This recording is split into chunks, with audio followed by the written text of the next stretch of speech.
قل من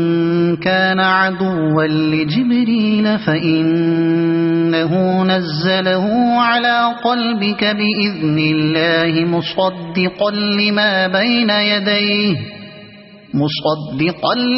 بين يديه وهدى وبشرى للمؤمنين۔ ان سے کہو کہ جو کوئی جبریل سے عداوت رکھتا ہو اسے معلوم ہونا چاہیے کہ جبریل نے اللہ ہی کے اذن سے یہ قرآن تمہارے قلب پر نازل کیا ہے، جو پہلے آئی ہوئی کتابوں کی تصدیق و تائید کرتا ہے اور ایمان لانے والوں کے لیے ہدایت اور کامیابی کی بشارت بن کر آیا ہے۔ ان سے کہو کہ جو کوئی جبریل سے عداوت رکھتا ہو۔ یہودی صرف نبی صلی اللہ علیہ وسلم کو اور آپ پر ایمان لانے والوں ہی کو برا نہ کہتے تھے، بلکہ خدا کے برگزیدہ فرشتے جبریل کو بھی گالیاں دیتے تھے اور کہتے تھے کہ وہ ہمارا دشمن ہے، وہ رحمت کا نہیں عذاب کا فرشتہ ہے۔ یہ قرآن تمہارے قلب پر نازل کیا ہے، یعنی اس بنا پر تمہاری گالیاں جبریل پر نہیں بلکہ خداوند برتر کی ذات پر پڑتی ہیں، جو پہلے سے آئی ہوئی کتابوں کی تصدیق و تائید کرتا ہے۔ مطلب یہ ہے کہ یہ گالیاں تم اسی لیے تو دیتے ہو کہ جبریل یہ قرآن لے کر آیا ہے، اور حال یہ ہے کہ یہ قرآن سراسر تورات کی تائید میں ہے، لہذا تمہاری گالیوں میں تورات بھی حصے دار ہوئی۔ اور ایمان لانے والوں کے لیے ہدایت اور کامیابی کی بشارت بن کر آیا ہے۔ اس میں لطیف اشارہ ہے اس مضمون کی طرف کہ نادانو، اصل میں تمہاری ساری ناراضی ہدایت اور راہ راست کے خلاف ہے، تم لڑ رہے ہو اس صحیح رہنمائی کے خلاف جسے اگر سیدھی طرح مان لو تو تمہارے ہی لیے کامیابی کی بشارت ہو۔ من كان عدوا لله وملائكته ورسله وجبريل وميكال فإن الله عدو للكافرين وَلَقَدْ أَنزَلْنَا إِلَيْكَ آيَاتٍ بَيِّنَاتٍ وَمَا يَكْفُرُ بِهَا إِلَّا الْفَاسِقُونَ أَوَكُلَّمَا عَاهَدُوا عَهْدًا نَبَذَهُ فَرِيقٌ مِّنْهُمْ بَلْ أَكْثَرُهُمْ لَا يُؤْمِنُونَ وَلَمَّا جَاءَهُمْ رَسُولٌ مِّنْ عِندِ اللَّهِ مُصَدِّقٌ لِّمَا مَعَهُمْ نَبَذَ فَرِيقٌ مِّنَ الَّذِينَ أُوتُوا الْكِتَابَ كِتَابَ اللَّهِ وَرَاءَ ظُهُورِهِمْ كَأَنَّهُمْ لَا يَعْلَمُونَ۔ اگر جبریل سے ان کی عداوت کا سبب یہی ہے تو کہہ دو کہ جو اللہ اور اس کے فرشتوں اور اس کے رسولوں اور جبریل اور میکائیل کے دشمن ہیں، اللہ ان کافروں کا دشمن ہے۔ ہم نے تمہاری طرف ایسی آیات نازل کی ہیں جو صاف صاف حق کا اظہار کرنے والی ہیں، اور ان کی پیروی سے صرف وہی لوگ انکار کرتے ہیں جو فاسق ہیں۔ کیا ہمیشہ ایسا ہی نہیں ہوتا رہا ہے کہ جب انہوں نے کوئی عہد کیا تو ان میں سے ایک نہ ایک گروہ نے اسے ضرور ہی بالائے طاق رکھ دیا، بلکہ ان میں سے اکثر ایسے ہی ہیں جو سچے دل سے ایمان نہیں لاتے، اور جب ان کے پاس اللہ کی طرف سے کوئی رسول اس کتاب کی تصدیق و تائید کرتا ہوا آیا جو ان کے ہاں پہلے سے موجود تھی، تو ان اہل کتاب میں سے ایک گروہ نے کتاب اللہ کو اس طرح پس پشت ڈالا گویا کہ وہ کچھ جانتے ہی نہیں۔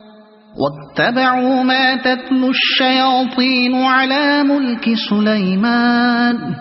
وَمَا كَفَرَ سُلَيْمَانُ وَلَكِنَّ الشَّيَاطِينَ كَفَرُوا يُعَلِّمُونَ النَّاسَ السِّحْرَ وَمَا أُنزِلَ عَلَى الْمَلَكَيْنِ بِبَابِلَ هَارُوتَ وَمَارُوتَ، اور لگے ان چیزوں کی پیروی کرنے جو شیاطین سلیمان کی سلطنت کا نام لے کر پیش کیا کرتے تھے، حالانکہ سلیمان نے کبھی کفر نہیں کیا۔ کفر کے مرتکب تو وہ شیاطین تھے جو لوگوں کو جادوگری کی تعلیم دیتے تھے۔ وہ پیچھے پڑے اس چیز کے جو بابل میں دو فرشتوں ہاروت و ماروت پر نازل کی گئی تھی، جو شیاطین سلیمان کی سلطنت کا نام لے کر پیش کیا کرتے تھے۔ شیاطین سے مراد شیاطین جن اور شیاطین انس دونوں ہو سکتے ہیں، اور وہ دونوں ہی یہاں مراد ہیں۔ جب بنی اسرائیل پر اخلاقی و مادی انحطاط کا دور آیا اور غلامی، جہالت، نکبت و افلاس اور ذلت و پستی نے ان کے اندر کوئی بلند حوصلگی و اولو العزمی باقی نہ چھوڑی تو ان کی توجہات جادو ٹونے اور طلسمات و عملیات اور تعویذ گنڈوں کی طرف مبذول ہونے لگیں۔ وہ ایسی تدبیریں ڈھونڈنے لگے جن سے کسی مشقت اور جد و جہد کے بغیر محض پھونکوں اور منتروں کے زور پر سارے کام بن جایا کریں۔ اس وقت شیاطین نے ان کو بہکانا شروع کیا کہ سلیمان علیہ السلام کی عظیم الشان سلطنت اور ان کی حیرت انگیز طاقتیں تو سب کچھ چند نقوش اور منتروں کا نتیجہ تھیں، اور وہ ہم تمہیں بتائے دیتے ہیں۔ چنانچہ یہ لوگ نعمت غیر مترقبہ سمجھ کر ان چیزوں پر ٹوٹ پڑے، اور پھر نہ کتاب اللہ سے ان کو کوئی دلچسپی رہی اور نہ کسی دائی حق کی آواز انہوں نے سن کر دی۔ وما يعلمان من أحد حتى يقولا إنما نحن فتنة فلا تكفر۔ حالانکہ وہ فرشتے جب بھی کسی کو اس کی تعلیم دیتے تھے تو پہلے صاف طور پر متنبہ کر دیا کرتے تھے کہ دیکھ ہم محض ایک آزمائش ہیں، تو کفر میں مبتلا نہ ہو۔ اس آیت کی تعویل میں مختلف اقوال ہیں، مگر جو کچھ میں نے سمجھا ہے وہ یہ ہے کہ جس زمانے میں بنی اسرائیل کی پوری قوم بابل میں قیدی اور غلام بنی ہوئی تھی، اللہ تعالیٰ نے 2 فرشتوں کو انسانی شکل میں ان کی آزمائش کے لیے بھیجا ہوگا۔ جس طرح قوم لوط کے پاس فرشتے خوبصورت لڑکوں کی شکل میں گئے تھے، اسی طرح ان اسرائیلیوں کے پاس وہ پیروں اور فقیروں کی شکل میں گئے ہوں گے۔ وہاں ایک طرف انہوں نے بازار ساحلی میں اپنی دکان لگائی ہوگی، اور دوسری طرف وہ اتمام حجت کے لیے ہر ایک کو خبردار بھی کر دیتے ہوں گے کہ دیکھو ہم تمہارے لیے آزمائش کی حیثیت رکھتے ہیں، تم اپنی عاقبت خراب نہ کرو۔ مگر اس کے باوجود لوگ ان کے پیش کردہ عملیات اور نقوش اور تعویذات پر ٹوٹے پڑتے ہوں گے۔ فرشتوں کے انسانی شکل میں آ کر کام کرنے پر کسی کو حیرت نہ ہو، وہ سلطنت الہی کے کار پرداز ہیں۔ اپنے فرائض منصبی کے سلسلے میں جس وقت جو صورت اختیار کرنے کی ضرورت ہوتی ہے وہ اسے اختیار کر سکتے ہیں۔ ہمیں کیا خبر کہ اس وقت بھی ہمارے گرد و پیش کتنے فرشتے انسانی شکل میں آ کر کام کر جاتے ہوں گے۔ رہا فرشتوں کا ایک ایسی چیز سکھانا جو بجائے خود بری تھی، تو اس کی مثال ایسی ہے جیسے پولیس کے بے وردی سپاہی کسی رشوت خوار حاکم کو نشان زدہ سکے اور نوٹ لے جا کر رشوت کے طور پر دیتے ہیں تاکہ اسے عین حالت ارتکاب جرم میں پکڑیں اور اس کے لیے بے گناہی کے عذر کی گنجائش باقی نہ رہنے دیں۔ فَيَتَعَلَّمُونَ مِنْهُمَا مَا يُفَرِّقُونَ بِهِ بَيْنَ الْمَرْءِ وَزَوْجِهِ۔ پھر بھی یہ لوگ ان سے وہ چیز سیکھتے تھے جس سے شوہر اور بیوی میں جدائی ڈال دیں۔ مطلب یہ ہے کہ اس منڈی میں سب سے زیادہ جس چیز کی مانگ تھی وہ یہ تھی کہ کوئی ایسا عمل یا تعویذ مل جائے جس سے ایک آدمی دوسرے کی بیوی کو اس سے توڑ کر اپنے اوپر عاشق کر لے۔ یہ اخلاقی زوال کا وہ انتہائی درجہ تھا جس میں وہ لوگ مبتلا ہو چکے تھے۔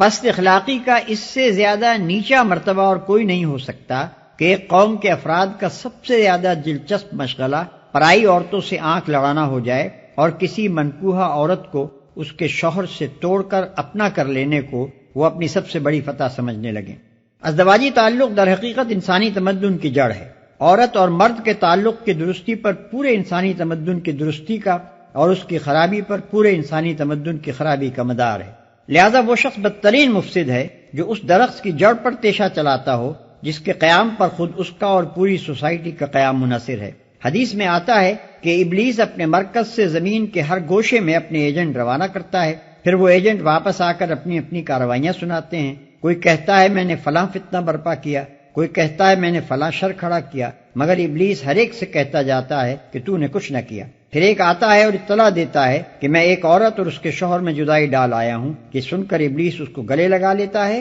اور کہتا ہے کہ تو کام کر کے آیا ہے۔ اس حدیث پر غور کرنے سے یہ بات اچھی طرح سمجھ میں آ جاتی ہے کہ بنی اسرائیل کی آزمائش کو جو فرشتے بھیجے گئے تھے انہیں کیوں حکم دیا گیا کہ عورت اور مرد کے درمیان جدائی ڈالنے کا عمل ان کے سامنے پیش کریں۔ دراصل یہی ایک ایسا پیمانہ تھا جس سے ان کے اخلاقی زوال کو ٹھیک ٹھیک ناپا جا سکتا تھا۔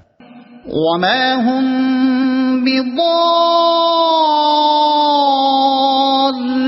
بِهِ مِنْ أَحَدٍ إِلَّا بِإِذْنِ اللَّهِ وَيَتَعَلَّمُونَ مَا يَضُرُّهُمْ وَلَا يَنفَعُهُمْ وَلَقَدْ عَلِمُوا لَمَنِ اشْتَرَاهُ مَا لَهُ فِي الْآخِرَةِ مِنْ خَلَاقٍ وَلَبِئْسَ مَا شَرَوْا بِهِ أَنفُسَهُمْ لَوْ كَانُوا يعلمون ولو أنهم آمنوا واتقوا لمثوبة من عند الله خير لو كانوا يعلمون۔ ظاہر تھا کہ اذن الہی کے بغیر وہ اس ذریعے سے کسی کو بھی ضرر نہ پہنچا سکتے تھے، مگر اس کے باوجود وہ ایسی چیز سیکھتے تھے جو خود ان کے لیے نفع بخش نہیں بلکہ نقصان دہ تھی، اور انہیں خوب معلوم تھا کہ جو اس چیز کا خریدار بنا اس کے لیے آخرت میں کوئی حصہ نہیں۔ کتنی بری متاع تھی جس کے بدلے انہوں نے اپنی جانوں کو بیچ ڈالا، کاش انہیں معلوم ہوتا۔ اگر وہ ایمان اور تقوی اختیار کرتے تو اللہ کے ہاں اس کا جو بدلہ ملتا وہ ان کے لیے زیادہ بہتر تھا، کاش انہیں خبر ہوتی۔